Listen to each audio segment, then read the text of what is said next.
मैं सबसे पहले आप लोगों का इंट्रोडक्शन चाहूंगा kindly. I'm Rajiv Kumar. Here we are working on content strategy advisory. We're working on basically it's a hiring platform we are developing that is completely from this match. You guys, relevant companies. Skill gaps will be enhanced through analysis of the job. Let's say Mohammed Zaki now. Your exact audience in the future. We are working on anime and this. So we are not looking at any company landscaping development company. मैं यहाँ पे किया है just to see and opportunity because there are now workshopping है. We have land, so we have a plan है मेरे पास. I just want to see कि इसके थ्रू कुछ कर सकते हैं कि नहीं कर सकते. सर मेरा नाम ऋषभ है। मेरी कंपनी का नाम ओरिजिन स्ट्राइप प्राइवेट लिमिटेड है और हम लोग सुपर बेस्ड फूड पे काम कर रहे हैं। तो उसमें हम लोग मखाना फ्लेवर मसाला और भी मखाना के बाई प्रोडक्ट्स पे भी काम करते हैं और मतलब कि हम लोग सस्टेनेबल प्रोडक्ट्स पे भी काम करें तो वो भी बैम्बू बेस्ड ही और बनाना बेस्ड प्रोडक्ट।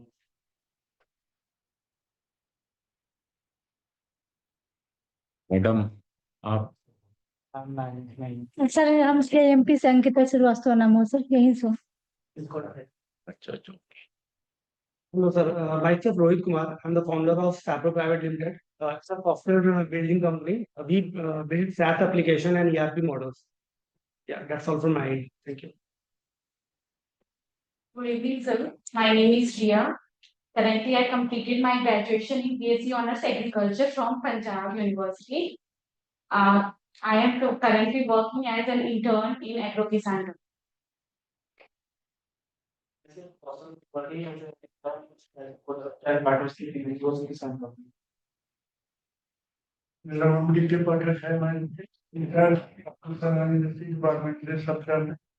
एडवाइजर के रूप में एग्रो किसान पढ़ाई एग्रीकल्चर है.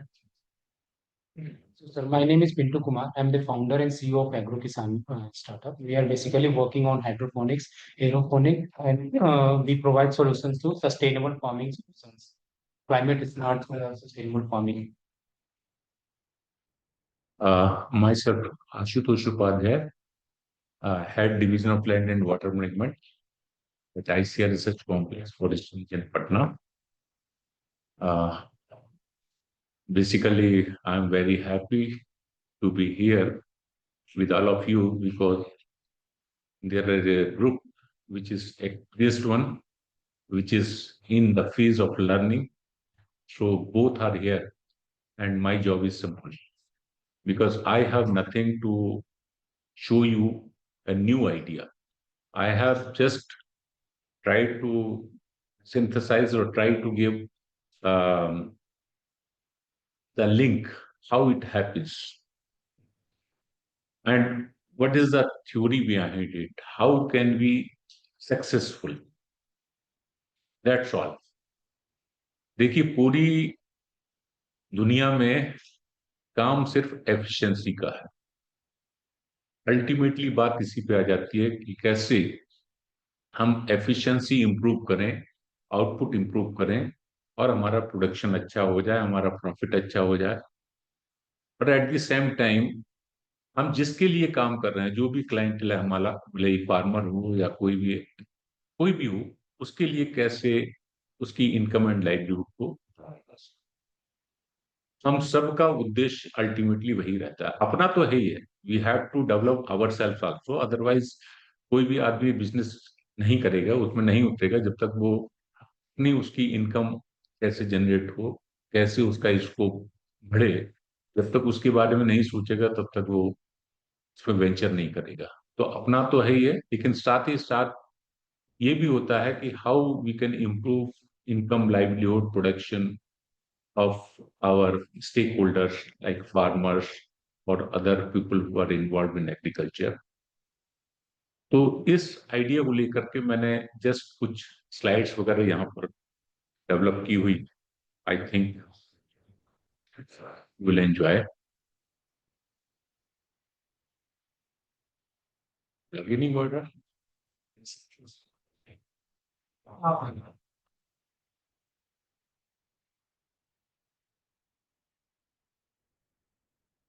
यही है ना।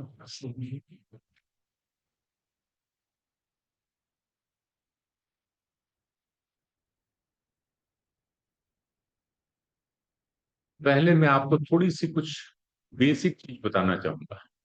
जैसे हम लोग बहुत बात करते हैं सस्टेनेबिलिटी की। आपने हर जगह सुना होगा, एवरीबडी टॉक्स अबाउट सस्टेनेबिलिटी। तो क्या है ये सस्टेनेबल डेवलपमेंट? आपने कभी इसके बारे में सोचा है कि सस्टेनेबल डेवलपमेंट क्या है, या मैनेजमेंट क्या है? इसकी एक थोड़ी सी डेफिनेशन में बेसिक चीज चाहूंगा कि आप लोग उस पर थोड़ा सोचें। जो मेरे हिसाब से जो मैनेजमेंट की डेफिनेशन है, management is basically skilled operation of some executive functions like planning, organizing, coordinating, controlling, and directing any project or activity with responsibility for results and judicious use of means to accomplish an end. कोई भी काम को हमें करना है तो हमें planning, organising, coordinating, controlling, directing, ये एग्जीक्यूटिव फंक्शन से गुजरना होगा। और इनको हम कैसे एक साथ करें ताकि हमें कुछ आउटपुट मिल सके जो हमारे लिए यूजफुल हो, बेनिफिशियल। इसी बेसिस पर अगर हम सस्टेनेबल लैंड मैनेजमेंट की बात करते हैं, तो सस्टेनेबल लैंड मैनेजमेंट का मतलब ये हुआ कि land use practices that ensure land, water and vegetation adequately support land-based production system. और अगर सस्टेनेबल वाटर मैनेजमेंट की बात करें तो skilled handling of water and judicious use of it for sustainable agricultural production process. So basically हमारा मतलब ये होगा कि हम सस्टेनेबिलिटी का मतलब ये हो गया कि हमें फ्यूचर भी देखना है। ऐसा नहीं है कि जो भी आज है हमारे पास उसको तुरंत हम एक्सप्लॉइट कर। सस्टेनेबल डेवलपमेंट के बारे में अगर सोचें तो sustainable development is basically management and conservation of natural resource base in such ways so as to ensure attainment and continued satisfaction present in future generations. So that is important कि present and future generations. इसकी मैं आपको एक example देना चाहूंगा कि अगर आप पंजाब और हरियाणा की तरफ देखें, मैंने खुद वहां पर विजिट किया था और फार्मर्स के साथ में इंटरेक्शन किया था, तो मैंने ये पाया कि पंजाब और हरियाणा में, मैं लगभग वहां पर 10 साल पहले गया था और मैंने उनसे पूछा, तो उन्होंने ये कहा कि साहब लगभग 15 साल पहले, उस समय मतलब आज से 25 साल पहले, वहां पर water table around 90 to 100 feet पर हुआ करता था और वाटर टेबल आज 300 to 400 फीट के पास पहुंच गया। What is the reason behind it? Reason is कि वो सेमी एरिड एरिया है, वहां रेनफॉल जो है 250 से 500 मिलीमीटर के बीच में होती है और वो लोग धान लगाते हैं। धान जिसके लिए बहुत ज्यादा पानी की जरूरत पड़ती है, 1200 से 2200 मिलीमीटर धान का रिक्वायरमेंट है पानी, और वहां रेनफॉल होती है 250 से 500 मिलीमीटर के बीच में। क्या करेंगे? ग्राउंड वाटर को एक्सप्लॉइट करेंगे। इस वजह से जो वाटर टेबल 100 फीट के आसपास था वो 300 to 400 फीट के पहुंच गया। तब मैंने उनसे कहा कि इज इट सस्टेनेबल डेवलपमेंट? क्यों पहुंच गया? बिकॉज वोट बैंक की वजह से इलेक्ट्रिसिटी फ्री है। हर आदमी वहां पर एक डीप सबमर्सिबल पंप लगाता चला जाता है और हर आदमी उसको पानी को नीचे एक्सट्रैक्ट करता है, क्योंकि इलेक्ट्रिसिटी फ्री होने की वजह से वो इलेक्ट्रिसिटी तो पे नहीं करना है उन्हें, इसलिए। और हर आदमी के पास खूब पैसा है, बड़ा बड़ा प्लॉट है, तो वो अपना ग्राउंड वाटर को एक्सप्लॉइट करते हैं। तो this is not sustainable development. हमें अपने फ्यूचर जनरेशन का भी ख्याल रखना होगा। तो मुझसे पूछा कि what may be the solution. मैंने कहा भाई जो भी रेनफॉल होती है ट्राई टू कंजर्व। और ये तो एक बैंक की तरह है, अगर बैंक में आप पैसा डालोगे नहीं और निकालते ही रहोगे तो एक दिन तो बैंक हो ही जाओगे। तो बेसिकली वही चीज है कि अगर आप उस रीजन में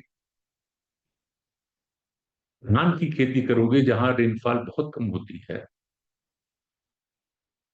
तो एक तो आपको लैंड डाइवर्सिफिकेशन करना होगा, आपको दूसरी क्रॉप के बारे में भी सोचना होगा जो उतना पानी ना लेती हो।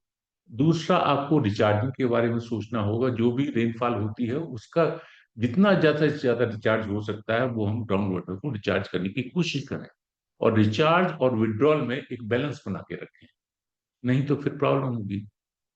तो इसीलिए वहां पर मेरा ये सजेशन था कि आप जो भी हमारे वाटर सेविंग डिवाइसेस हैं, जैसे ड्रिप इरिगेशन हो गया, स्प्रिंकलर इरिगेशन हो गया, माइक्रो स्प्रिंकलर इरिगेशन हो गया, या और कोई ऐसी डिवाइस जिससे हमारा वाटर का लॉसेस कम हो और उसका क्रॉप में मैक्सिमम यूटिलाइजेशन हो सके, तो उस ऑप्शन के बारे में हमें सोचना चाहिए।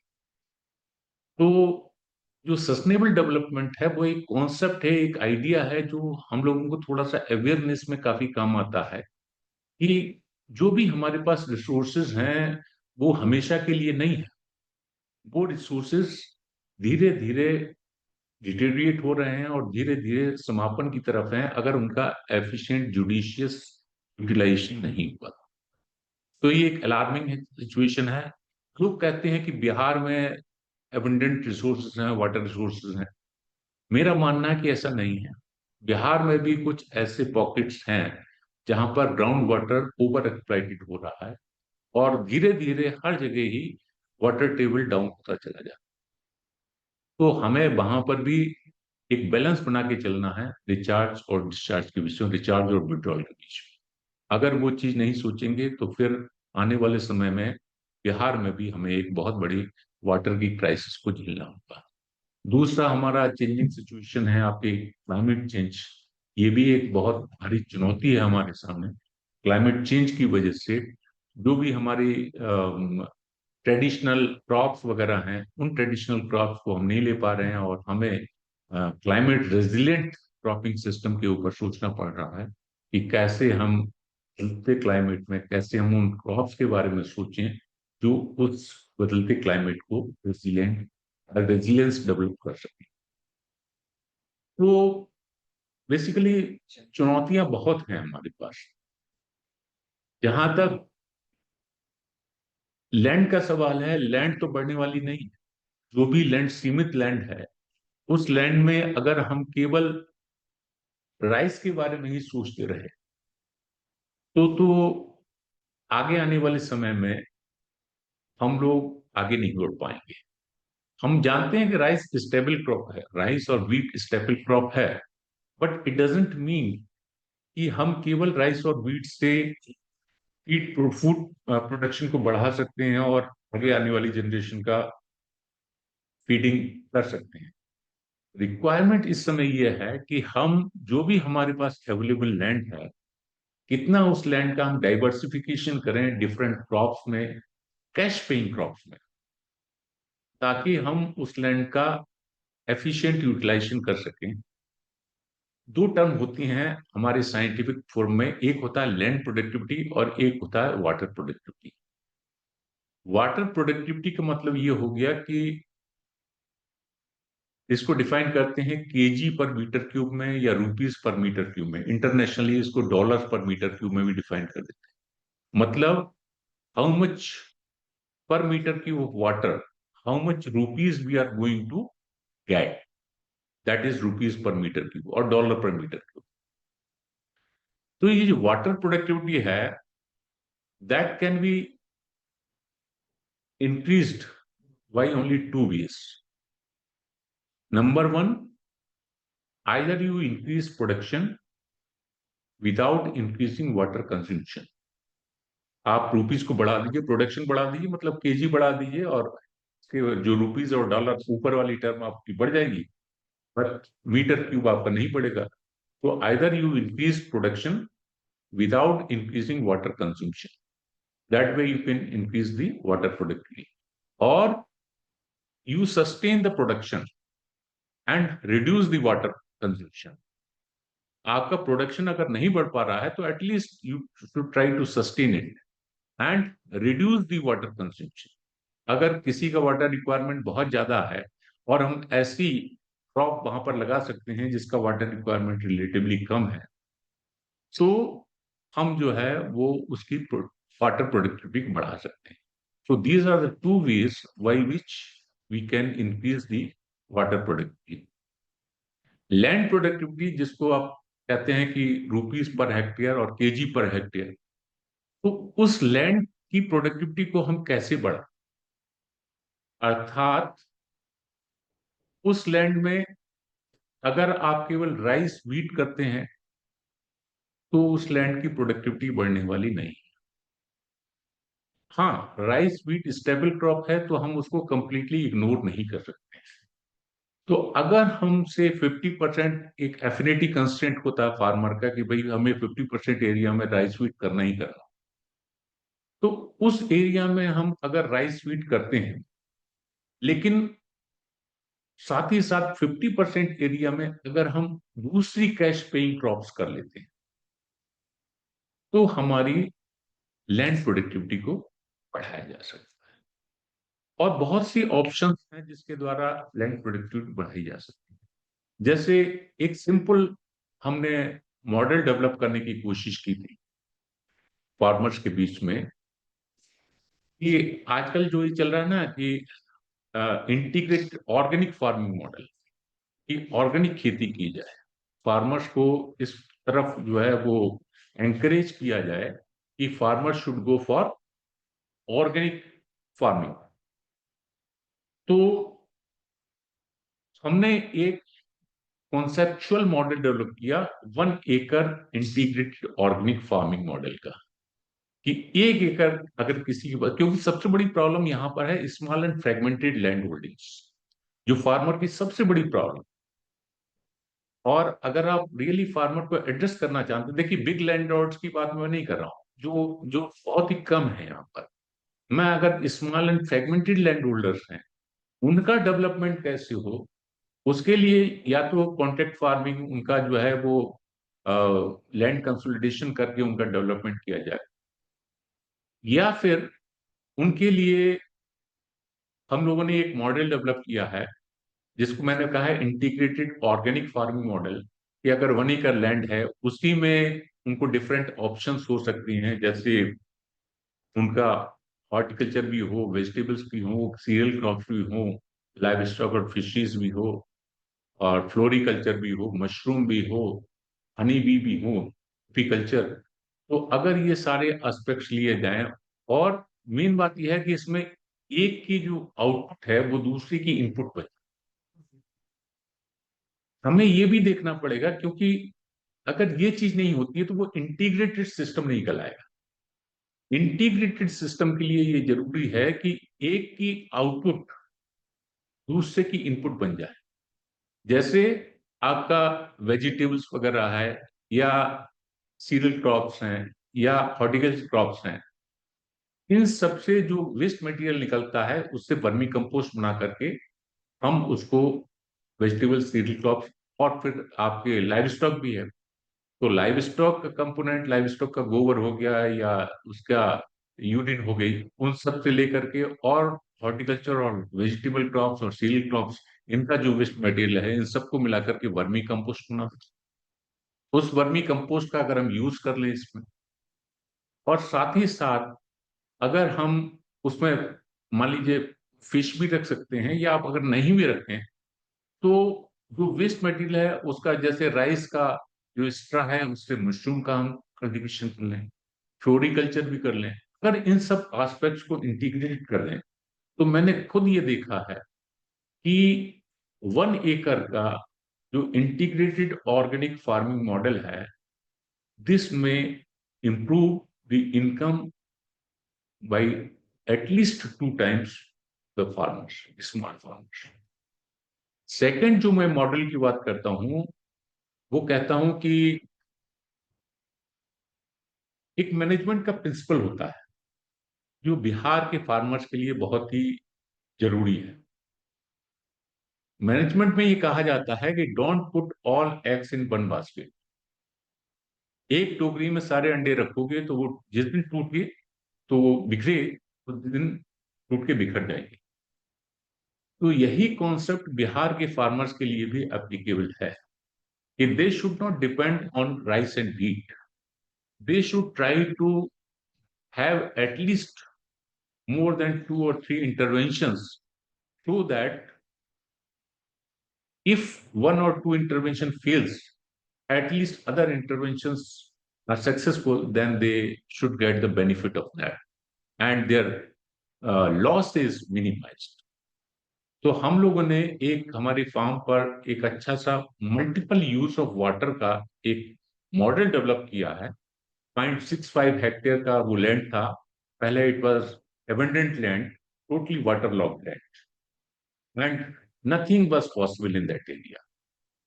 So what we have done, we have developed that land like we have one pond. This pond is around 40 by 10, 40 by 20 meter pond. Then in the nearby area, we have one raised and sunken bed technology. Means some area is raised, some area is sunken. So in raised bed, we are having crops like vegetable crops.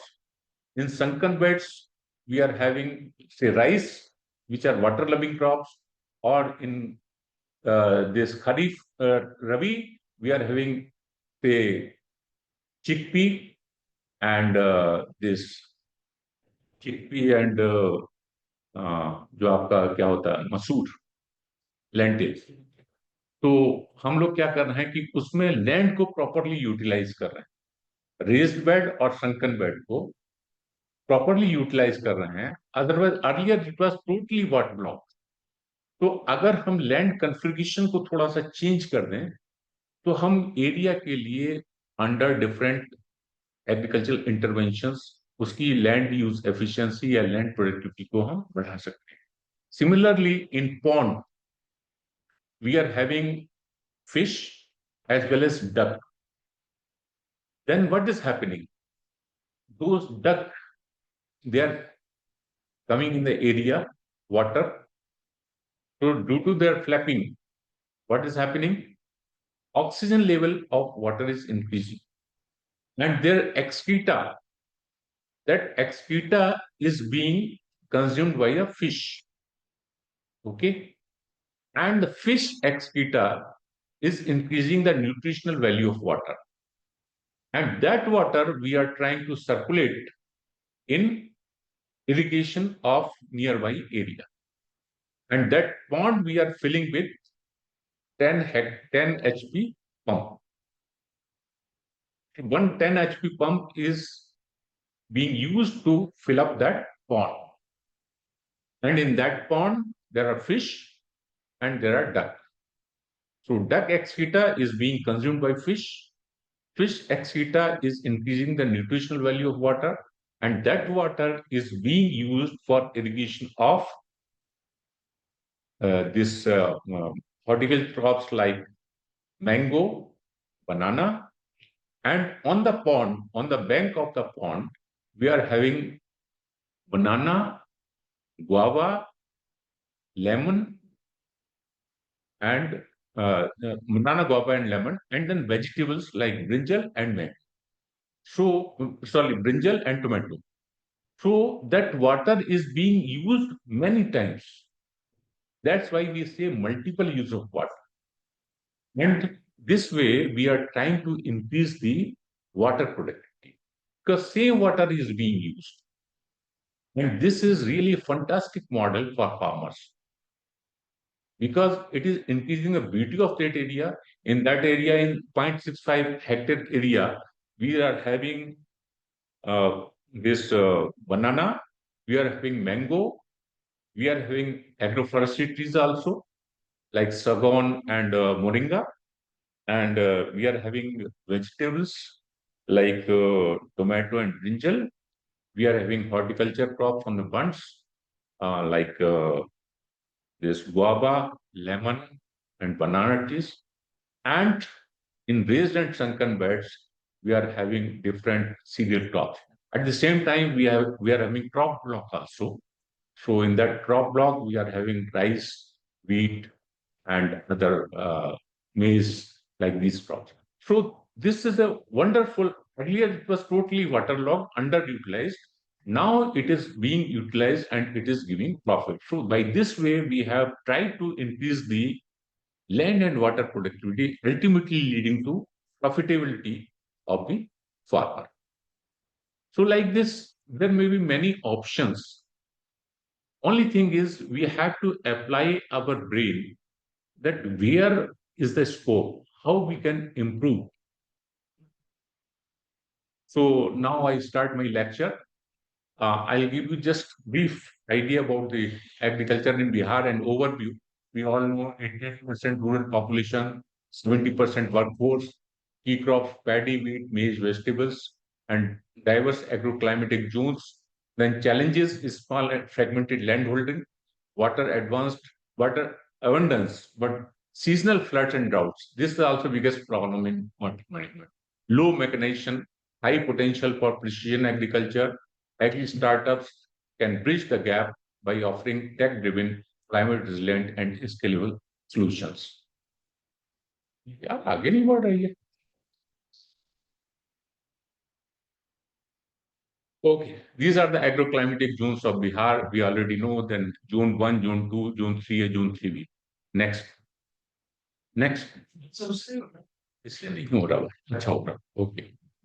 Okay. Standby mode पे चला रहता है. Okay. So these are the agroclimatic zones. Here we have given what are the districts covered under these zones and what is the land characteristics and what is the approximate area, what is the rainfall. All this information is given here and what are the major crops. Then here we have given land characteristics, water resources and major crops for Zone 3A, Zone 3B. Then what are the land management studies and water management studies for Zone 1, Zone 2, similarly Zone 3 and Zone 3 and Zone 3B. Then these are the major rivers in Bihar. We already know what are the major rivers in Bihar. So there are northern tributaries, left bank of Ganga, they are coming to Ganga, and southern tributaries also, they are coming to Ganga. So these are the basic rivers which are coming to Ganga, northern and southern tributaries. So what are the land resources? Bihar, 93.6 lakh hectares of total geographical area, out of which 56 lakh hectare is under cultivation. Over 84% of land holdings are small and marginal. Major soil types alluvial, loamy, sandy, silty, and soil fertility is high in Zone 1 and Zone 2, with erosion-prone uplands in Zone 3B. Water resources, annual renewable water resources approximately 60 billion cubic meters. Over 70% irrigation depends on groundwater. Then surface irrigation is majorly canal-based in Zone 3B, part of Zone 3A. Waterlogging and seasonal flooding affect Zone 1 and Zone 2 frequently. Presence of three major river basins, Ganga, Kosi, and Ganda. And these are the major rivers. Okay. And then now this is very important. We very loosely use what is the precision farming and what is the smart farming. So I just want to clarify that precision and smart farming should be clear to all of you. Precision and smart farming, what is the aim? Modern agriculture is evolving rapidly. Two key approaches, precision farming and smart farming, both aim to improve efficiency, productivity, and sustainability. Now, what is precision farming? Use of technology to measure and respond to variability in crops and soil within a field. This is very important. If we are studying within a field, then we are saying precision agriculture. But if we are increasing, we are seeing the spatial and temporal variability, then we say it is smart agriculture. In that, we use different techniques. So it optimizes inputs like water, fertilizer, and pesticide based on precision data. Core components of precision farming: GPS guided equipment, soil sampling, yield monitoring, variable rate technology, and remote sensing. And these are the 5 R's are very important in precision farming. That is right input, right amount, right time, right place, and right method. So these 5 R's ensure precision, sustainability, and cost effectiveness in modern farming practices. And what is smart farming? Integration of IoT, data analytics, AI, and automation creates an interconnectedness, intelligent agricultural system, emphasizes real-time data collection, decision making, and autonomous actions. Core components of smart farming: IoT sensors, drones and robots, AI and machine learning, cloud computing, and big data analytics.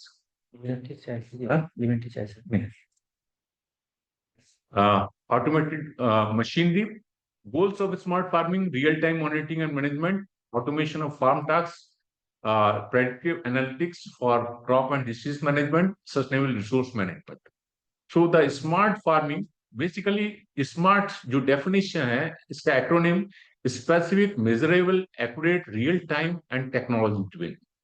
Specific means targeted and data-driven decisions for each farming operations. It is measurable, quantifiable, monitoring of farm activities, inputs and output.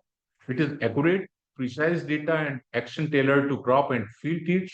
Real-time, immediate data collection and response for dynamic conditions. And technology-driven use of advanced tech like IoT, AI, drones, and automation. So if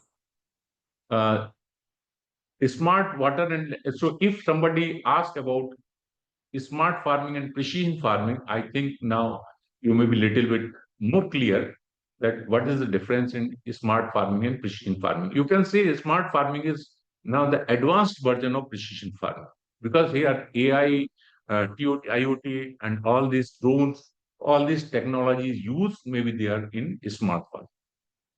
Now, what is smart water and land use? This is a need of our, because we have climate variability, resource degradation, need for tech-enabled interventions.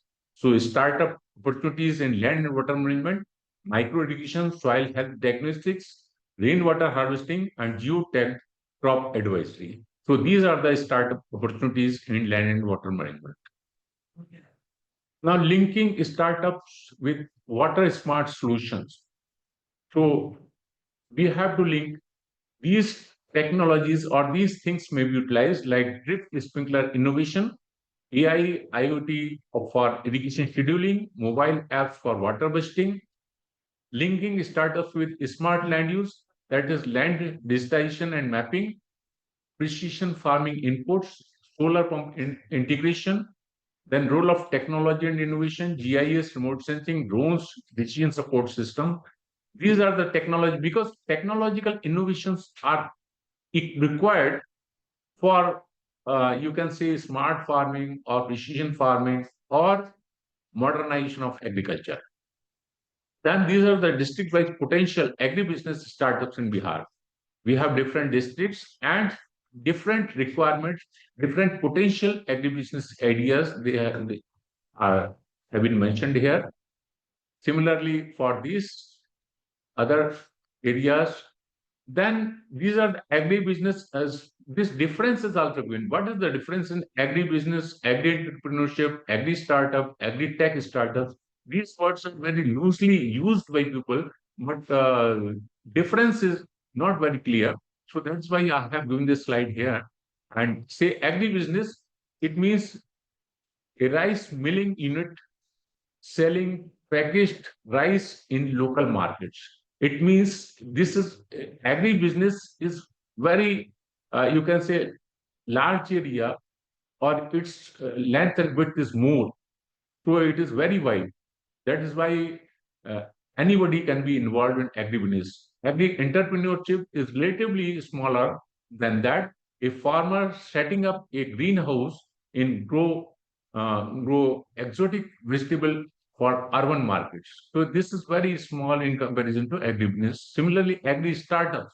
a startup connecting farmers directly to buyers via mobile app. So he may be called as agri startup. And agri tech startup means when technology is one of the important part of this. So a startup using drone-based crop monitoring and precision spraying, that may be called as agri startup, agri tech startup. This is my experience at VU Savor. I have visited it many times. They have Savagri, and 3 projects are operational there. That is SAP, Startup Agribusiness Incubation Program, startup at pre-seed and seed stage, focusing on refining and commercializing their innovative agribusiness solutions. These startups seek support for product refinement, testing, and market launch. Then agripreneurship orientation program, budding agripreneurs at their ideation and pre-seed stage. These participants seek support in refining their agribusiness ideas and developing prototypes and address agricultural challenges. Then SOP, Student Orientation Program. SOP aims to inspire students to explore agricultural entrepreneurship and foster innovation in the agriculture sector. This program is designed to provide technical guidance and funding support for students with innovative ideas in agriculture. So participants present a PPT bring following content. That is problem statement, solution, product service, customer market analysis, unique value proposition, then competitive analysis, financial overview, funding need and utilization of grant, milestone roadmap, social impact, and management team. Because I have gone there, so I have evaluated those projects, whatever these entrepreneurs are different in this all these 3 different schemes. People come and they present their ideas, we discuss, and then accordingly we award under this scheme. That is what RAFTAR, राष्ट्रीय कृषि विकास योजना की भी वही फिर बंद हो गया भाई. Okay. Okay. So agricultural value chain, that is lab to field, agri input supply chain, agri finance supply chain, agri logistics supply chain, seed to crop, and field to fall. So these are various agriculture value chain. There is a scope that what we can do, how we can improve the value of the product. That is very important. And there is the profit line. In case of makhana, you will be surprised that farmer sells makhana at the rate of maximum 1,000, 700, 800 rupees per kg. And that makhana, after processing and value addition and processing, it is being sold at the rate of 4,000 to 5,000 rupees per kg in malls of Mumbai and Delhi. This is my personal experience. So there is a scope how by value chain, by addition of values in the product, by processing, we can packaging, we can increase the value and we can increase the profit. But farmers are not getting that. Farmers are getting only 1,000 or 1,200 rupees, but that by processing value addition, they are getting much more value for the product. So these are the components which, if we go in depth, we can really understand that these are the steps where we should emphasize to increase the value.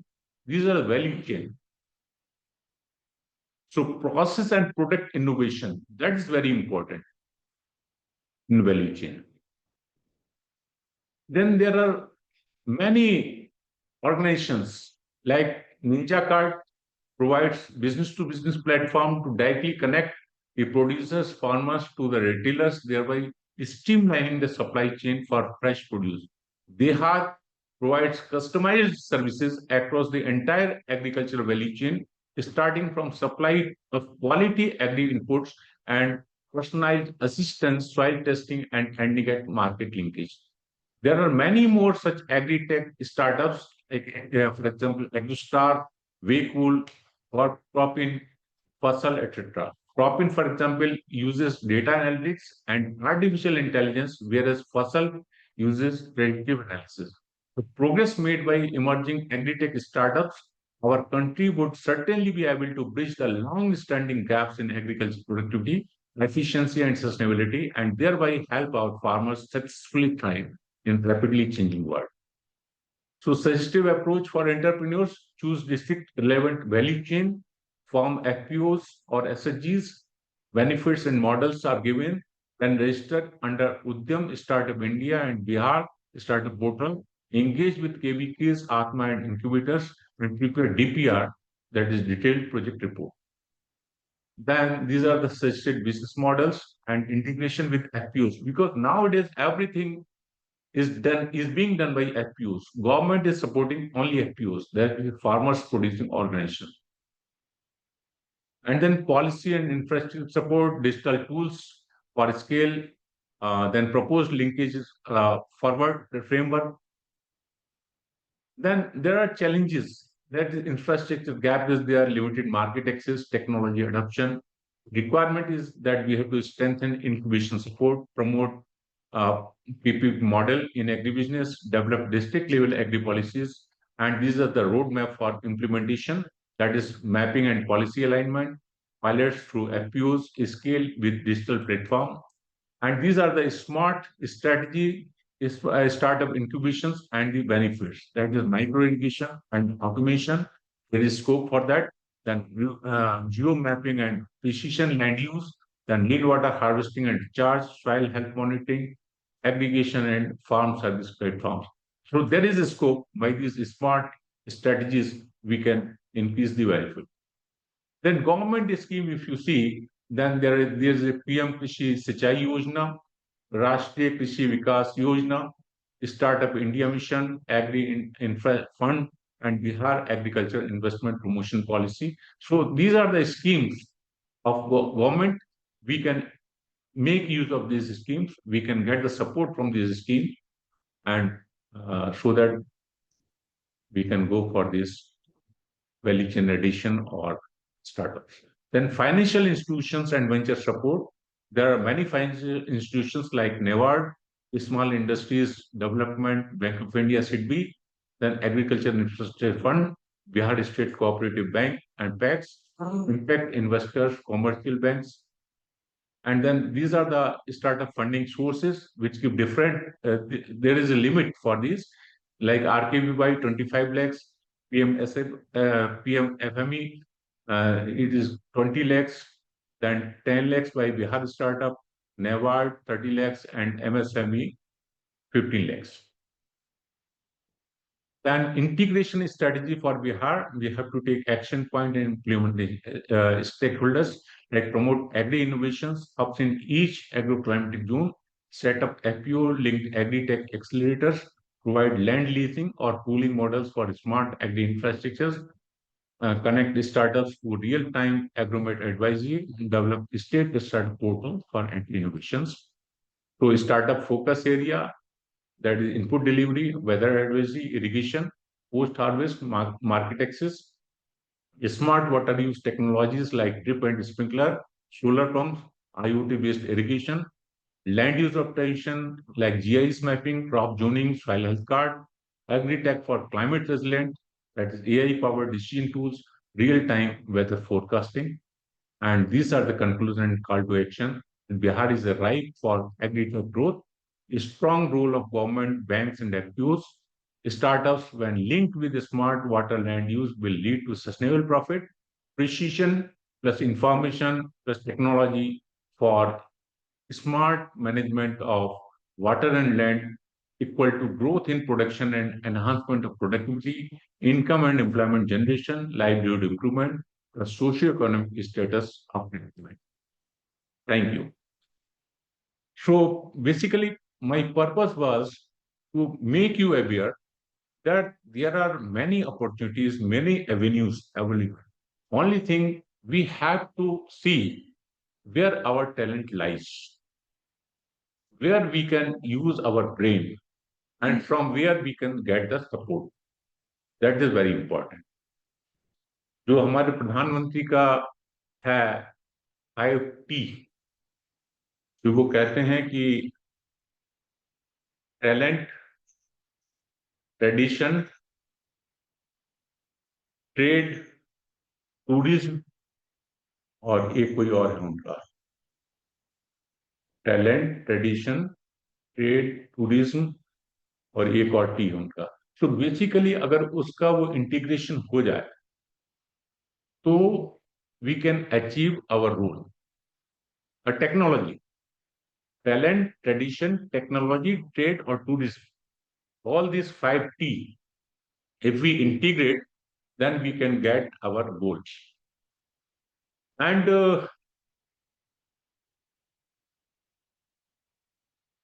Success पाने का मैंने कहीं एक मंत्र पढ़ा था, वो मैं आपको शेयर करना चाहता हूं। That is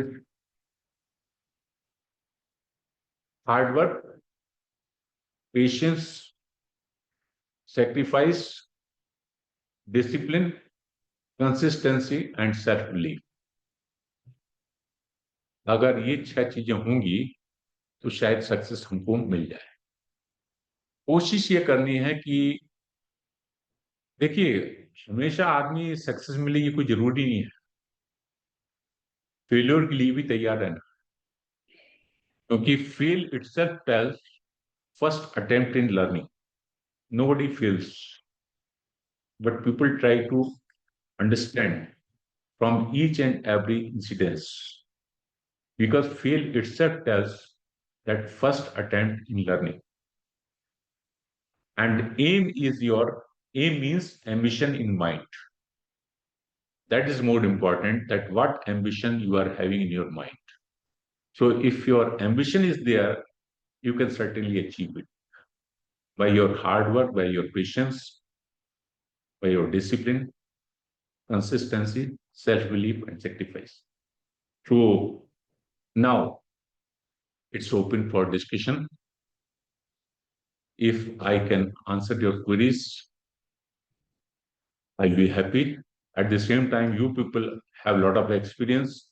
You people can also help me in satisfying each other.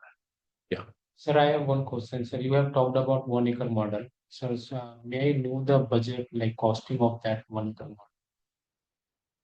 Our cost was not much.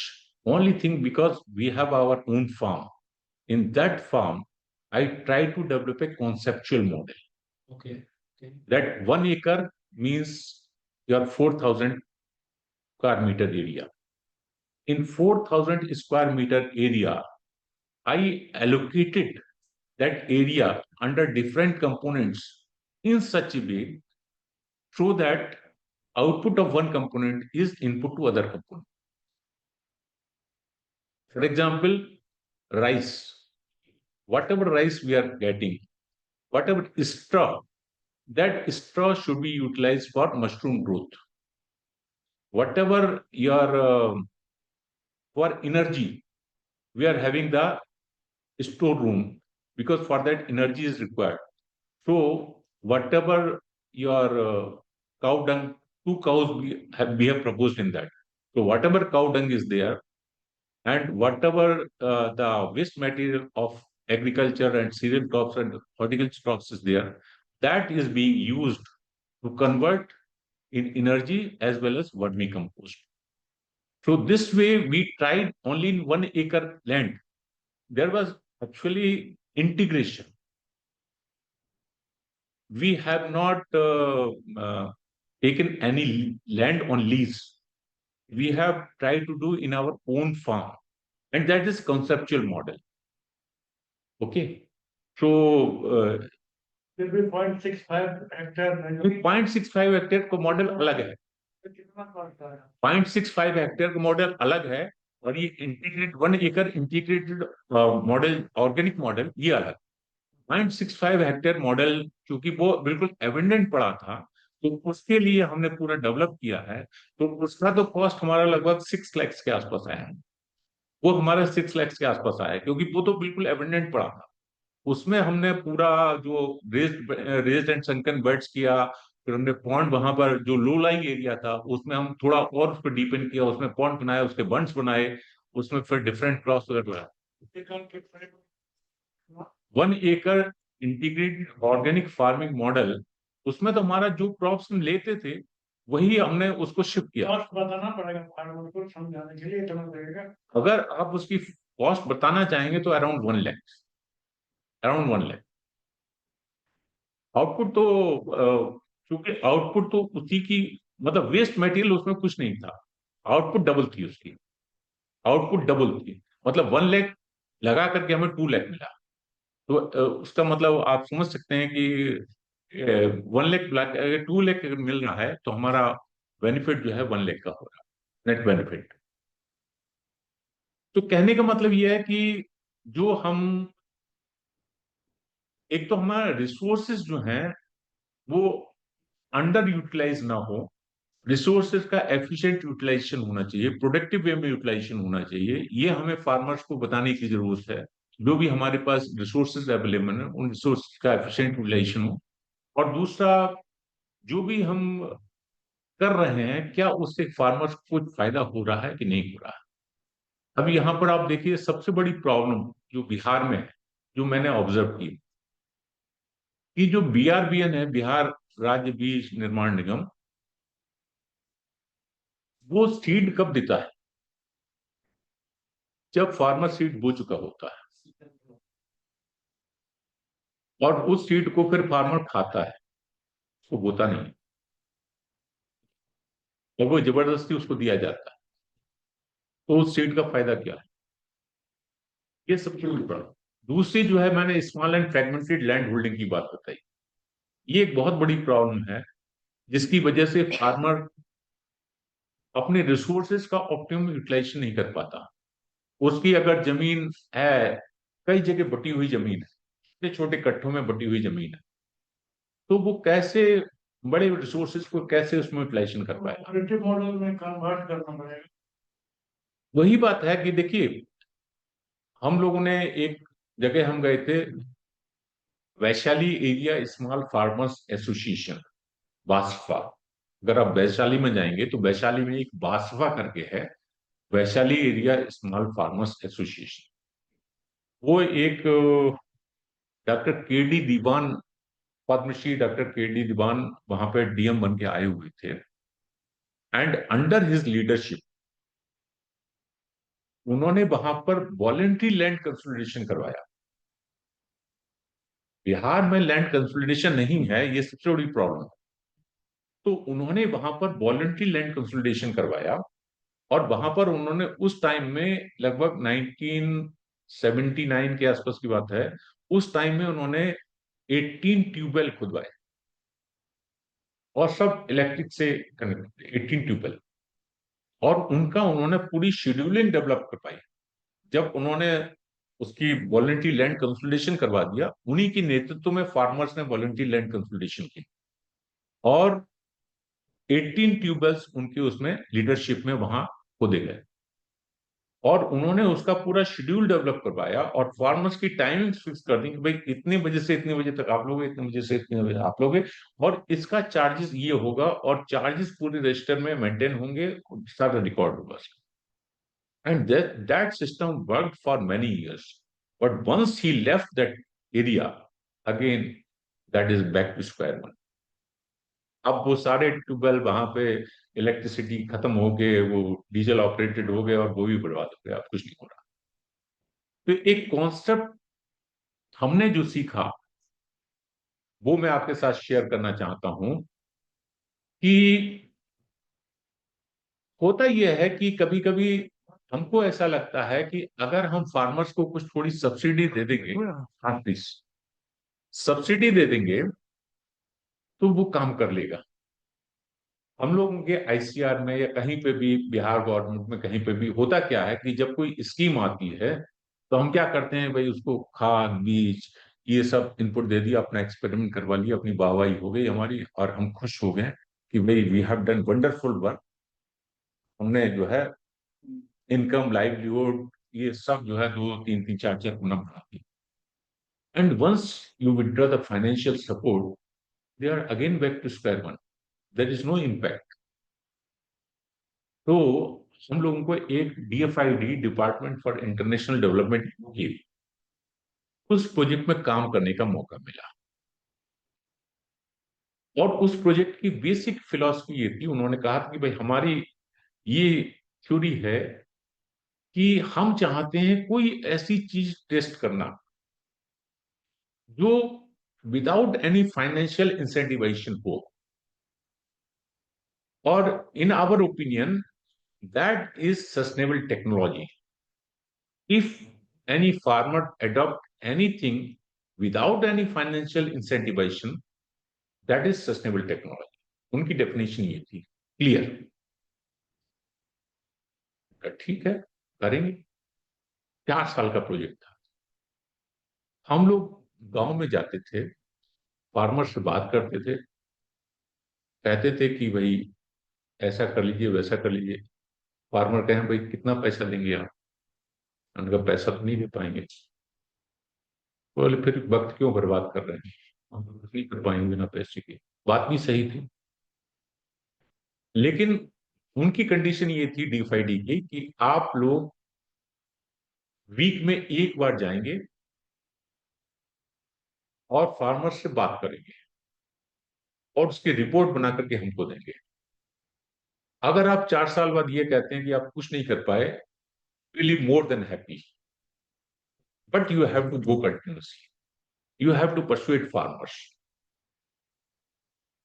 तो हम लोग जाते रहे, लेकिन हम लोग भी अंदर से फ्रस्ट्रेट हो चुके थे। 2 साल तक, 2 ढाई साल तक हम फ्रस्ट्रेट हो गए थे कि ये किसान लोग एक तो थोड़ा वो भी करते थे, कहाँ से आ जाते हैं ये लोग, इतना पैसा हमको देते तो हम तो कहाँ से कहाँ पहुंच जाए, ये भी सुनने को मिला। लेकिन चूंकि मजबूरी थी, DFID की फंडिंग हो रही थी, उन्होंने कहा आपको जाना है तो जाना है, तो हम लोग जाते थे। 2.5 साल तक कोई भी आउटपुट नहीं आई। फिर भी हम लोग जाते थे, मीटिंग करते थे, फार्मर से मिलते थे, जुलते थे। हम उनसे कहे कि भाई देखो, ये हमारी कंडीशन है कि विदाउट एनी फाइनेंशियल इंसेंटिवेशन हमें कुछ टेक्नोलॉजी डेवलप करके दिखानी, फार्मर्स के पार्टिसिपेशन। तो बोले अच्छा सर, आप ही बता दीजिए कौन सी ऐसी टेक्नोलॉजी है जो फार्मर्स के बिना पैसे की, कौन सी ऐसी टेक्नोलॉजी हो सकती है। हमने कहा कि देखो, ये जो आपके कैनाल से जो आउटलेट है, वो आउटलेट सब अनगेटेड है, इस पर कोई गेट नहीं लगा है। तो कैनाल में जब पानी आता है तो वो आपके आउटलेट से होके जाता है खेत में, तो आपके वहां पर पूरी वाटर लॉगिंग हो जाती है और वो आपको पानी नुकसान कर रहा है, और वो पानी फिर लोअर एंड पे भी नहीं पहुंच पाता है। तो इसकी वजह से आपकी अपर एंड में तो ओवर इरिगेशन हो रहा है, पर लोअर एंड पर इरिगेशन नहीं हो पा रहा। वहां की भी फसल बर्बाद हो रही है और यहाँ की भी फसल बर्बाद हो रही है। तो अगर आप इस पानी को कंट्रोल कर लेते हैं तो आपका एक तो एफिशिएंट यूटिलाइजेशन ऑफ वाटर हो जाएगा, और दूसरा आपका क्रॉप प्रोडक्शन भी बढ़ जाएगा। ये बात उनको क्लिक कर गई। और हमने कहा कि देखो, आपने सोन कमांड ने आपके इस RP चैनल 5 पर गेट लगवाए थे, लेकिन आपने वो गेट उखाड़ के नमक बेच बेच के नमक खा लिया। तो बोले फिर आप लगवा दीजिए इसको अपनी वर्कशॉप में बनवा के। तो हमने कहा भाई वो हम नहीं लगवा सकते, क्योंकि हमें कोई फाइनेंशियल इंसेंटिवेशन नहीं करना, वो करना आप ही को पार्टिसिपेटरी मोड में। तो उनमें से एक किसान खड़ा हुआ, बोले ठीक है सर, हम कर देंगे। बोले, इसमें कौन बड़ी बात है, हम कर देंगे। तो उसने क्या किया कि एक लकड़ी का तख्ता पड़ा हुआ था, लकड़ी के तख्ते का उसने एक टुकड़ा ऐसे करके काटा, उसमें एक डंडा लगाया और उसमें एक छेद करके साइकिल की चेन लगाई, और आउटलेट पर उसने ईंटों की चिनाई कर दी। और उसके बाद वो उसने गेट जो है उसमें लगा दिया। ब्रॉडकास्ट अब देखते हैं कौन इसको लगाए, कौन खोलेगा, कौन इसको ले जाए, क्योंकि उसने वो साइकिल की चेन लगा के उसको जमीन में गाड़ दिया था। तो जब चाहे वो उसको खोल सकता था, जब चाहे निकाल सकता था। एंड यू वॉन्ट बिलीव कि उसने जो है 25% वाटर सेविंग की, और वाटर लॉगिंग की प्रॉब्लम एट द हेड खत्म हो गई, और एंड तक सबको पानी मिला। और उसको देख करके है लोगों ने अपने अपने हिसाब से अलग अलग बनाए, गेट बनाए और उसको लगाया। तो दैट वाज पार्टिसिपेटरी, फार्मर्स का पार्टिसिपेशन विदाउट एनी फाइनेंशियल इंसेंटिवेशन। और इतनी हमें खुशी हुई कि ये तो कमाल हो गया। आई नेवर एक्सपेक्टेड कि ऐसा भी हो सकता है। दूसरी एक सिंपल सी टेक्नोलॉजी, फार्मर्स, क्या होता है कि यहां पर आपने देखा होगा कि धान के खेत के चारों तरफ बहुत कम ऊंची बंड, मेड़बंदी बहुत कम, तो उससे क्या होता है, पानी बह के, जो बरसात का पानी होता है वो बह करके चला जाता है एक खेत से। यहाँ पर फील्ड टू फील्ड इरिगेशन है, और वैसे भी तो क्या होता है कि पानी जो है अपर उससे चलता है, और वो बहता हुआ अपने साथ मिट्टी, खाद, पोषक तत्व सब बहाता हुआ ले जाता है और लोअर एंड में डिपॉजिट कर देता है। तो जिसकी अपर एंड में खेत है, तो उसका तो मिट्टी भी बह जाती है, सॉइल इरोजन भी हो जाता है, न्यूट्रिएंट्स वगैरह जो भी कुछ है उसकी मिट्टी बहुत हल्की हो जाती है। तो हमने उससे कहा कि भाई आप अपने खेत के चारों तरफ मेड़बंदी अच्छी कर लीजिए, लगभग 20 से 25 सेंटीमीटर की आप मेड़ बना लीजिए, तो उससे आपका प्रोडक्शन भी बढ़ जाएगा। बोले सब एरिया कम हो जाएगा, प्रोडक्शन कैसे बढ़ेगा? जब हम मेड़ बनाएंगे तो एरिया कम हो जाएगा, प्रोडक्शन कैसे बढ़ेगा? हमने कहा अगर प्रोडक्शन नहीं बढ़ता है तो उसकी भरपाई हम करेंगे, मेड़ बनो, एरिया कम नहीं होगा। एरिया कम होता है, प्रोडक्शन आपका बढ़ेगा। तो उन्होंने वो किया। शुरू में 5 फार्मर्स तैयार किए, 5 फार्मर्स ने इसको किया। उन्होंने 20 से 25 सेंटीमीटर मेड़, मतलब 20 से 25 सेंटीमीटर उसकी ऊंचाई की उन्होंने मेड़ बनाई, और 10 सेंटीमीटर की विड्थ की मेड़ बनाई हर खेत के चारों तरफ। और उन्होंने लगभग बरसात के पानी का 90 to 95% water they used, rainfall water. और उन्होंने 25% कैनाल से कम पानी लिया, क्योंकि जो रेन वाटर था वो रेन वाटर उनका फील्ड में रहा, और वो रेन वाटर पहले जो चला जाता था इरोड होके, सॉइल को इरोड करता हुआ बहता हुआ चला जाता था, कि वो भी बंद हो गया बहना, क्योंकि हमारी फंड हाइट बढ़ गई। उसकी वजह से सॉइल लॉस भी कम हो गया, हमारी water storage efficiency in the field itself बढ़ गई। और जो हमारे लोअर एरिया में जो ड्रेनेज नाला था, पहले क्या था, ड्रेनेज नाला का लेवल ऊपर हो गया था, उसकी कैपेसिटी, वाटर कैरिंग कैपेसिटी कम हो गई थी। इसकी वजह से वहां पर बहुत वाटर लॉगिंग क्रिएट हो गई थी, क्योंकि पानी यहां से बहता हुआ चला जाता। लेकिन चूंकि बंड हाइट हमारी ऊपर हो गई, तो सारा पानी बरसात का अधिकतर 90 to 95% वाटर फील्ड में ही रहा, और उसने ग्राउंड वाटर को रिचार्ज किया। वो ग्राउंड वाटर को रिचार्ज करने से वो रबी में हम उस पानी को निकाल पाए, पंप कर पाए। तो हमारा वाटर बैलेंस भी बना रहा, हमारा सॉइल इरोजन और ये न्यूट्रिएंट्स वगैरह की लॉसेस भी कम हो गए, और जो लोअर एरिया में हमारा वाटर लॉगिंग होती थी वो भी हमारी सारी खत्म हो गई।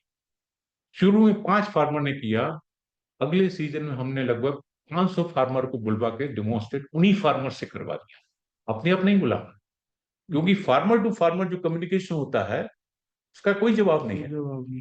और सीइंग इज बिलीविंग, फार्मर्स ने उसको देखा, 1000 फार्मर्स वहां पर इस टेक्नोलॉजी को, अब सिंपल कॉमन सेंस, ये भी टेक्नोलॉजी कॉमन सेंस की चीज है, इसको अब कर।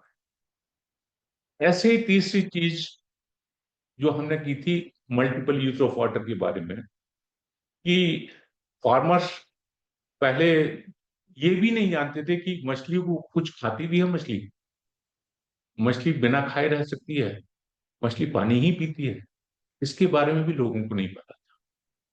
हम लोग गए वहां पर, फार्मर्स को बताया कि मछली के लिए भी दाना दिया जाता है, या वो क्या क्या चीज खाती है, उसकी फीड क्या होती है, कब दी जाती है, और आपका अगर पॉन्ड है तो पॉन्ड में आपको किस टाइप की मछली डालनी चाहिए, क्योंकि पॉन्ड में भी आपकी सरफेस फीडर है, कॉलम फीडर है, बॉटम फीडर है। अगर 3 टाइप की मछलियों का आप उसमें डालेंगे तो ऑप्टिमम यूटिलाइजेशन ऑफ वाटर हो जाएगा। आपकी टोटल फार्म की, टोटल पॉन्ड की जो वाटर प्रोडक्टिविटी है वो बढ़ जाएगी।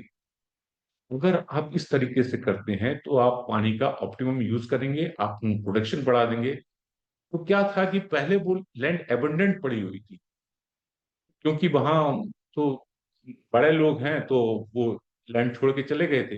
हमने क्या किया कि सेल्फ हेल्प ग्रुप बनवाया। सेल्फ हेल्प ग्रुप के थ्रू हमने उसको फार्मर के साथ कहा कि भाई आप इसको लीज पे लैंड दे दीजिए सेल्फ हेल्प ग्रुप को। तो उस बड़े फार्मर ने सेल्फ हेल्प ग्रुप को लीज पे लैंड दे दिया, और उसमें हमने ये किया, फिश मैनेजमेंट, उसका वाटर मैनेजमेंट किया, उसमें फिश डाली, उसमें डिफरेंट लेयर्स में surface feeder, column feeder, bottom feeder, उसमें फिश डाल करके उसकी ग्रोथ को हमने मल्टीपल टाइम्स, और वो that was managed by self help group having around 15 number of farmers, वो उसकी देख रेख कर रहे हैं। तो कुछ ऐसे काम करके हमने फार्मर्स को दिखाया, and that too without any financial incentivization. इसमें हमने एक पैसा नहीं दिया। उन्होंने कहा साहब हमको ये जो फिश का सीड है वही हम दे दीजिए। हमने कहा नहीं, हम आपको जगह बता देंगे कहाँ मिलेगा, आप उनसे डायरेक्ट कांटेक्ट कीजिए, आपको वो दे देंगे। तो ये चीज हमने सीखी कि अगर चाहें, ये क्या होता है ना, हम इंसेंटिवेशन करके फार्मर्स को डिपेंडेंट बना लेते हैं अपने ऊपर। ये चीज हमने सीखी कि अगर आप फार्मर्स को इंडिपेंडेंट बनाना चाहते हैं, उनका डेवलपमेंट रियली में करना चाहते हैं, देन डोंट इंसेंटिवाइज।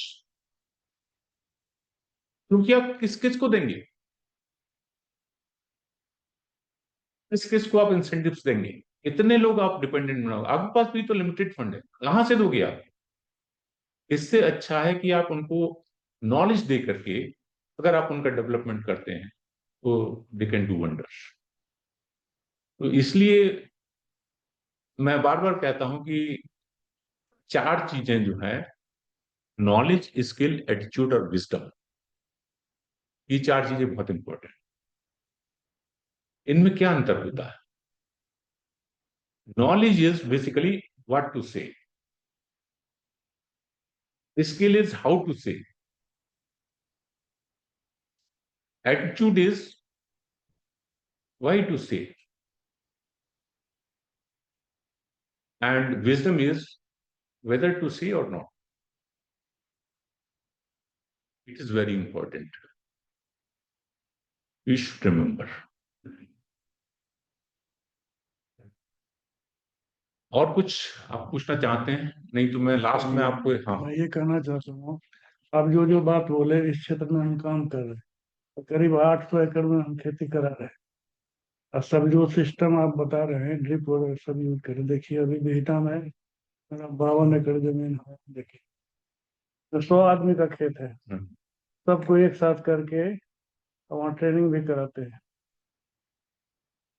देखा। अच्छा, और एवरेज 3 लाख से कम नहीं होता एकड़ में, बिल्कुल 3 से 5 लाख पर एकड़। यही तो इंटीग्रेटेड मैनेजमेंट है, यही अपोलो इंटीग्रेटेड हॉस्पिटल के मैनेजमेंट जस्ट है। पीछे।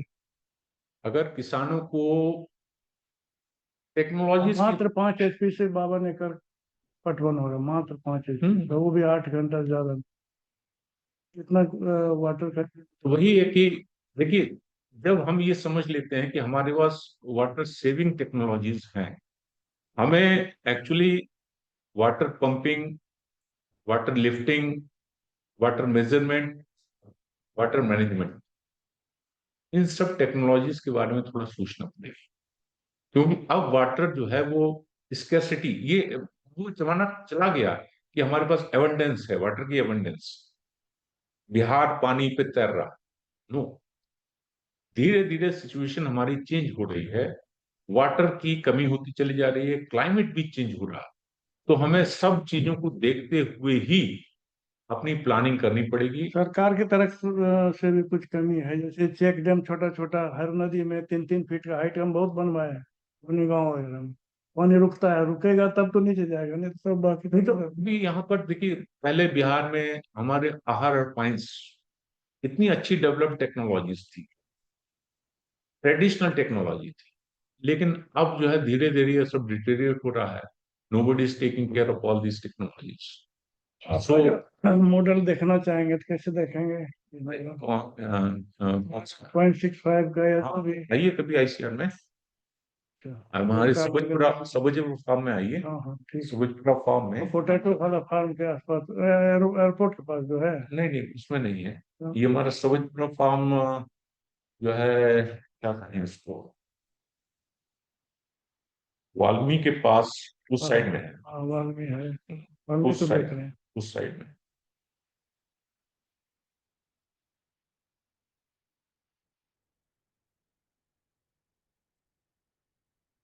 सर मेरा एक सवाल है, जैसे दरभंगा में मेरा जो है 2 एकड़ का 3-4 अलग अलग प्लॉट है, वो फ्लड एरिया है, एक ही फसल हो पाता है। जैसे अभी जुलाई का टाइम आ गया तो अभी से लेके नवंबर दिसंबर तक पानी भरा रहेगा 3-4 महीने। तो एक जो प्लॉट है उसमें बैम्बू का मतलब 1.5 एकड़ का है, उसमें बैम्बू पूरा लगाया हुआ है, तो वो अच्छा मतलब चल रहा है क्योंकि बैम्बू वाटर में भी सर्वाइव कर जाता है। बाकी मैंगो का जितना था वो बगान वगैरह सब खाली हो गया, तो बस एक ही फसल हो रहा है। इसका कुछ कोई ऐसा ट्री होता है जो दरभंगा में हमारे मखाना सेंटर में गए कभी? आप वहां जाइए।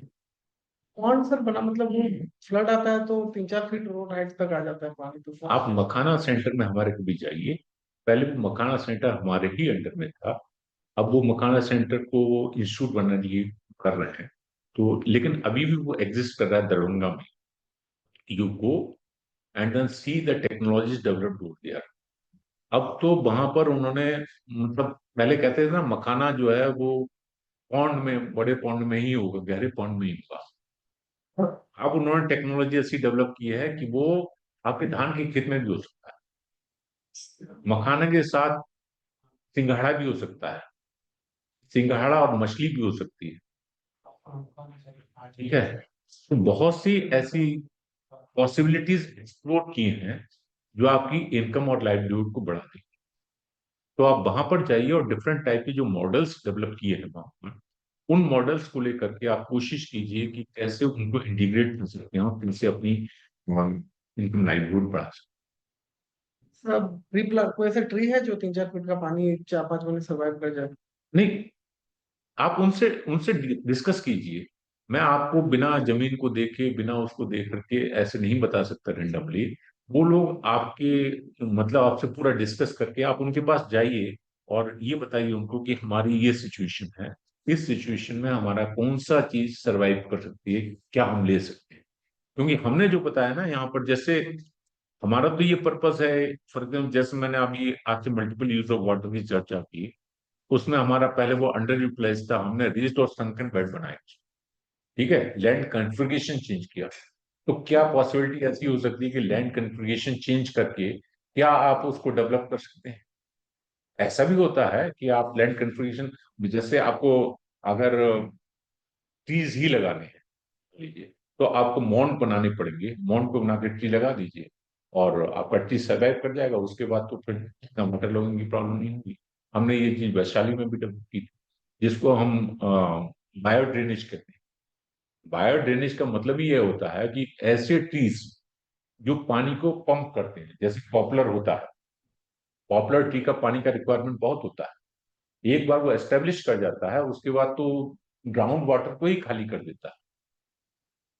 ठीक है, तो उसको एस्टेब्लिश करने के लिए आपको मॉन्ड बनाना पड़ेगा, और मॉन्ड में वो लगाना पड़ेगा, ताकि मॉन्ड तभी बनाएंगे आप जब थोड़ा सा पानी का लेवल कम होगा बना करके।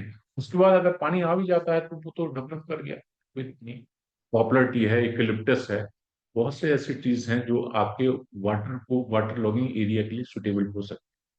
लेकिन ऐसे रैंडमली मैं बताना नहीं चाहूंगा, क्योंकि मैंने फील्ड नहीं देखी है, बिना सिचुएशन को देखते हुए एनालाइज किए हुए बताना ठीक नहीं। लेकिन आप उनसे जरूर आप जाइए, दरभंगा में है, आप उनका फायदा उठाइए। जो हमारा सेंटर है मखना पे तो इंस्टीट्यूट बनने वाला है, तो मखाना के ऊपर ही है, उनसे बात कीजिए, दे विल एडवाइस यू। ठीक है। सर आपसे सर ये जैसे हमारा एग्रीकल्चर तो इनके साथ कोई दूसरी कम्युनिटीज के साथ ऐड करना चाहिए, कौन सी कम्युनिटी सबसे सही है एपीकल्चर में, एग्रीकल्चर के साथ ऐड करना चाहिए? एपीकल्चर में फ्लावर्स और वो ले रहे होंगे ना आप। इसकी एपीकल्चर विदाउट फ्लावर्स या ट्रीज या उसके कैसे होगा? कल्चर हमारा ऐसा है कि हम कहीं किसी भी एरिया में हो जाए, जैसे जहाँ भी कोई फ्लवर जहाँ सिलेक्ट कराता है हाँ, कहीं जगहों को माइग्रेशन पे। अब इसमें आपसे चाहिए कि अगर कोई हम कम्युनिटी में जाना चाहते हैं, तो कौन सी कम्युनिटी में जाना, कहीं से रिलेटेड कौन सा हो सकता है इसमें जा सकते हनी से रिलेट भाई, फ्लावर्स की खेती है या हॉर्टिकल्चर है या मतलब कोई और ऑप्शंस हो सकती हैं। लेकिन मैं तो ये चाहूंगा कि आप इंटीग्रेटेड फार्मिंग सिस्टम को अपनाएं। वो डिपेंड करता है आपके पास लैंड कितना है और क्या फैसिलिटीज है। हमारा सजेशन हमेशा यही रहता है, इंटीग्रेटेड फार्मिंग सिस्टम, जो मैंने बताया ना कि don't put all eggs in one basket. अगर एक आपका थोड़ा अगर कम दे रहा है और दूसरे में प्रॉफिट हो गया तो आपका मामला बैलेंस हो जाता है। तो इसलिए एक के लिए मैं कभी नहीं कहूंगा।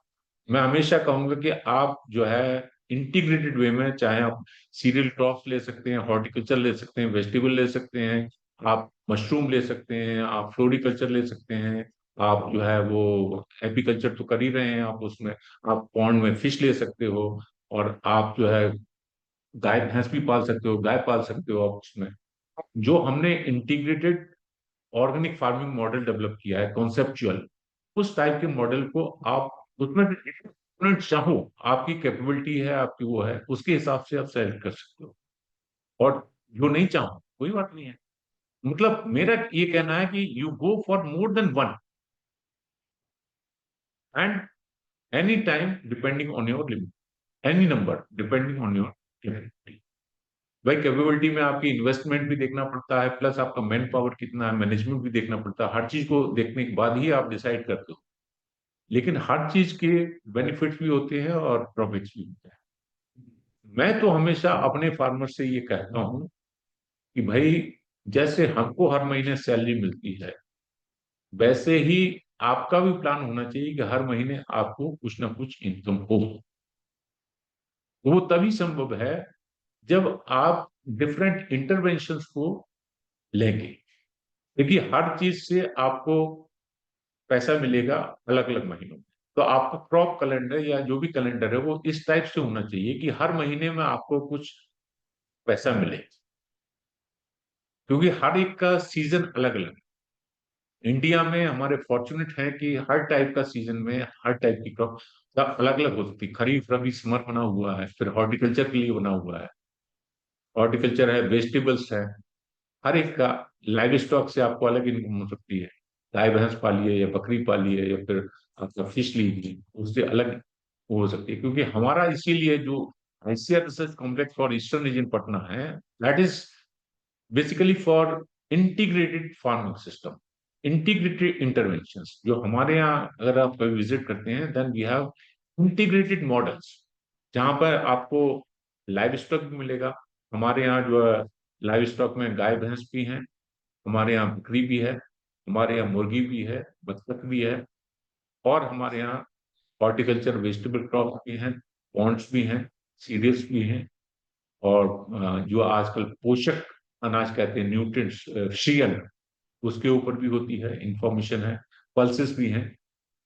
तो सब चीजें हम लोगों के यहाँ हैं, जिससे ये आप पर डिपेंड करता है कि आपकी कैपेबिलिटी कितनी है, आपकी नो हाउ कितनी है, और आप मैनेजमेंट कितने इंटरवेंशन का कर सकते हैं। इंटीग्रेशन की कोई प्रॉब्लम।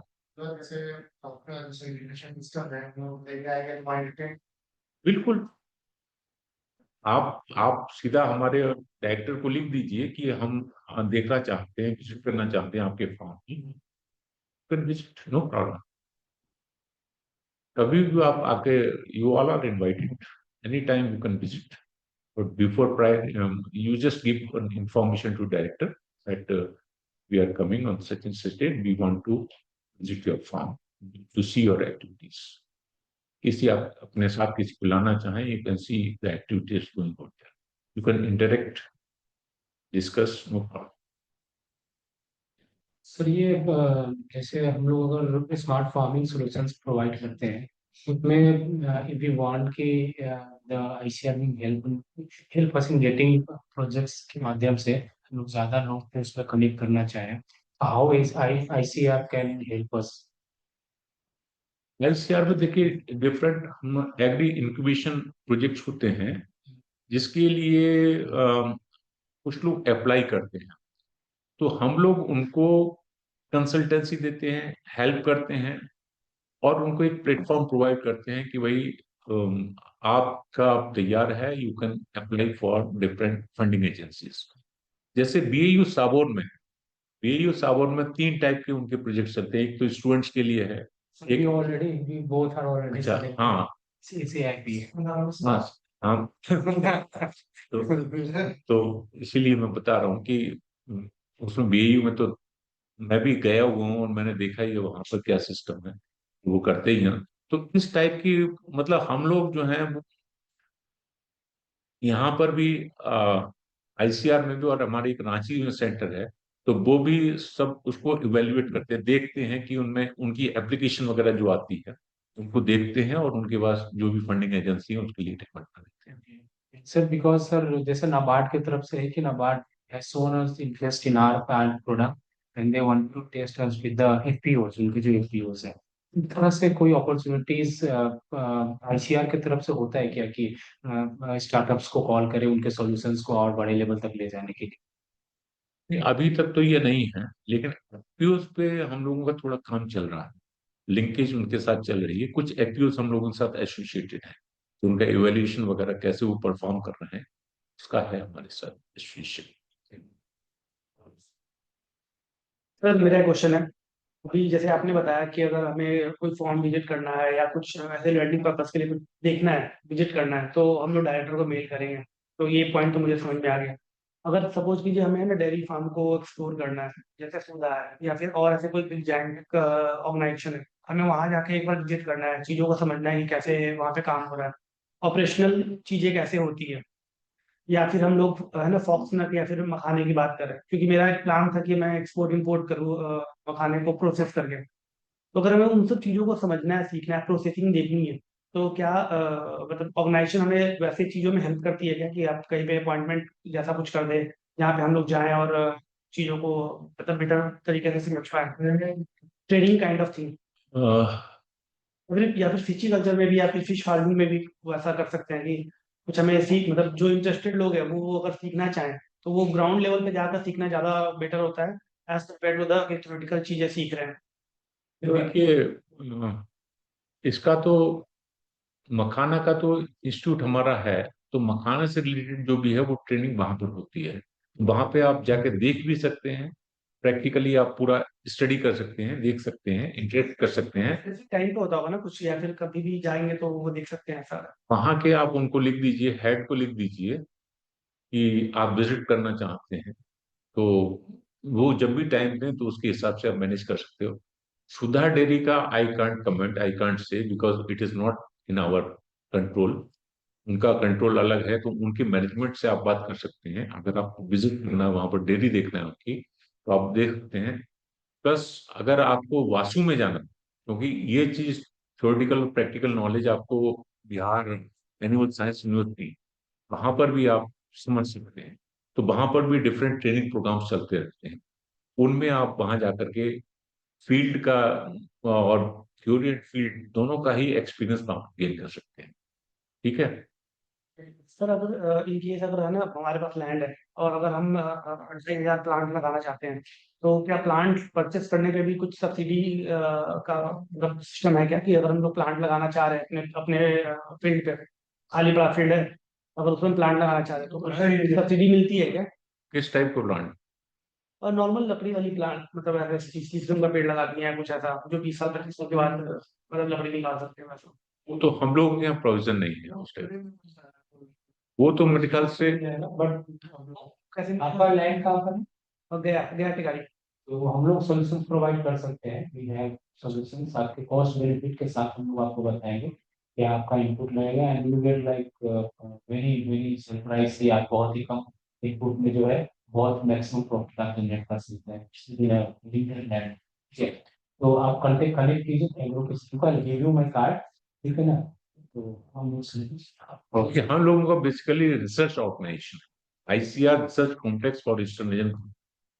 तो हम लोगों का मेन फोकस रिसर्च के ऊपर है, एक्सटेंशन के ऊपर हमारा फोकस लिमिटेड है। लेकिन हम लोगों के यहाँ ट्रेनिंग प्रोग्राम तो हम प्रोवाइड करवाते हैं, जो भी फार्मर्स आते हैं चाहे वो फिशरीज से रिलेटेड हो। हमारे यहाँ फिश से भी related state government sponsored, Bihar state government जो है, अब उनका ये है कि फार्मर्स को अगर इसकी फिश के ऊपर ट्रेनिंग, मतलब उनको इम्प्रूवमेंट करना है अगर फिश के प्रोडक्शन में, तो ट्रेनिंग इंपॉर्टेंट। तो वो ट्रेनिंग हम लोगों के यहाँ प्रोवाइड की जाती है, फिश से रिलेटेड, बोट से रिलेटेड, और फिर लैंड एंड वाटर मैनेजमेंट से रिलेटेड, हॉर्टिकल्चर से रिलेटेड।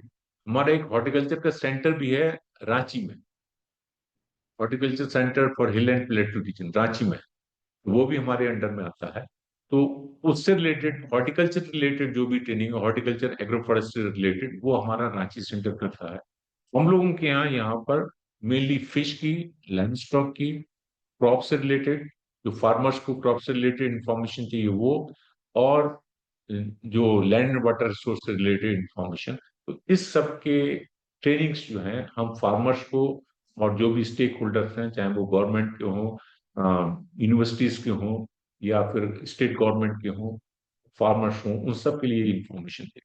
तो ये इंफॉर्मेशन है मतलब वो हमें कैसे मिलेगी, क्योंकि बहुत टाइम ऐसा होता है ना कि कोई ट्रेनिंग प्रोग्राम चल रही है बट हमें पता ही नहीं होता कि ट्रेनिंग प्रोग्राम चल रही है।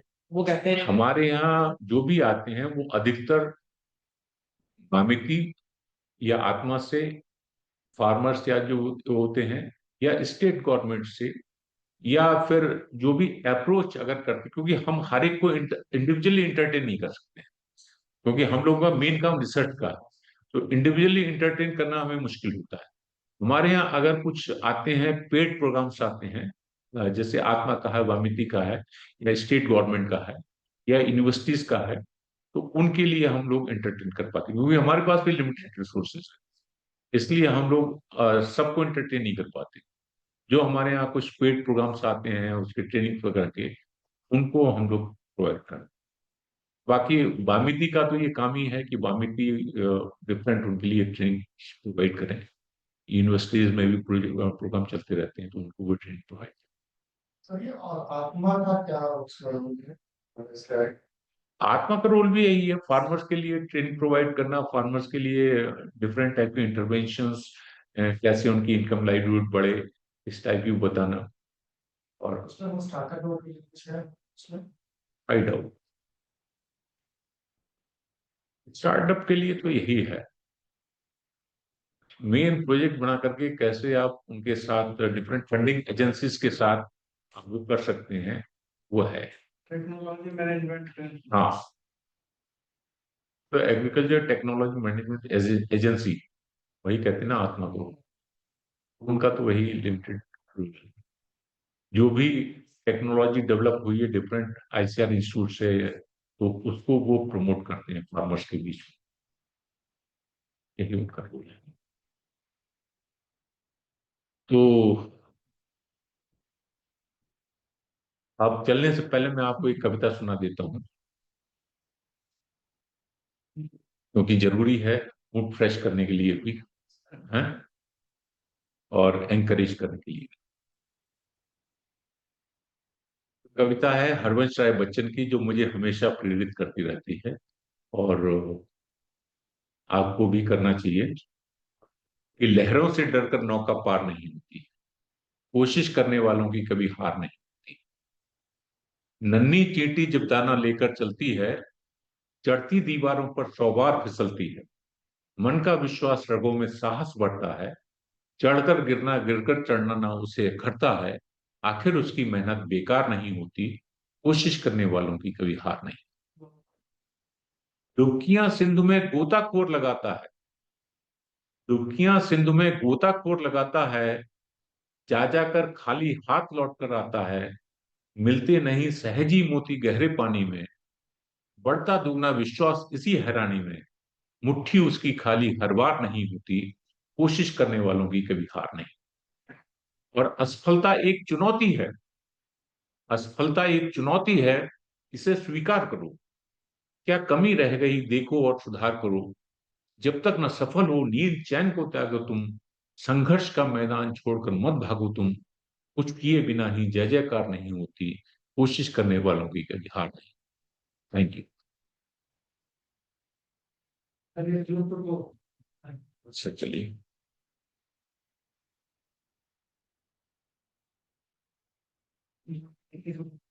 listen to from CMP.